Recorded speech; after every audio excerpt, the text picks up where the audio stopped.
আজকে আমার এই ভিডিওতে সবাইকে জানাই স্বাগতম।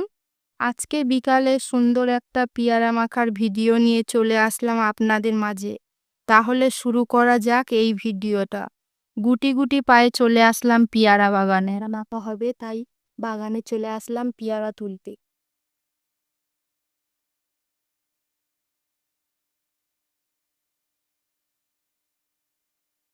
পেয়ারাগুলো তুলে নিয়ে আসার পরে ওগুলো ভালোভাবে পরিষ্কার করে ধুয়ে নিচ্ছি। পেয়ারাগুলো ধুয়ে নিয়ে এবার বটি দিয়ে পিচ পিচ করে কেটে নিচ্ছি।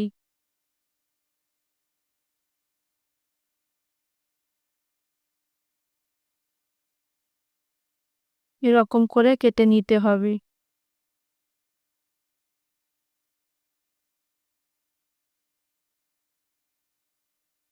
নিয়ে নিলাম কাঁচা লঙ্কা, এগুলো গোল গোল করে কেটে নিলাম। নিয়ে নিলাম গন্ধরাজ লেবু,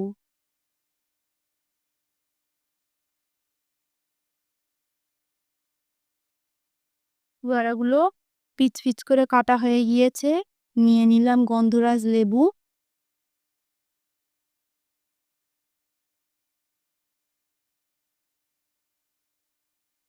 স্বাদ মতো লবণ, ধনে গুঁড়ো, জিরে মরিচের গুঁড়ো, শুকনো লঙ্কার দিয়ে চিলি সস, এগুলো ভালো করে মাখিয়ে নিতে হবে।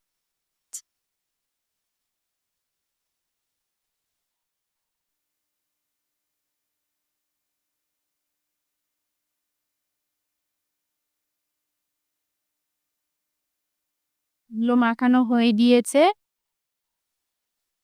ঢাকা দিয়ে 5 মিনিটের জন্য রেখে দিতে হবে। আজ বিকালের এই পেয়ারা মাখাটা আপনারা বাড়িতে বানিয়ে খেয়ে দেখতে পারেন। দেখা হচ্ছে পরের ভিডিওতে।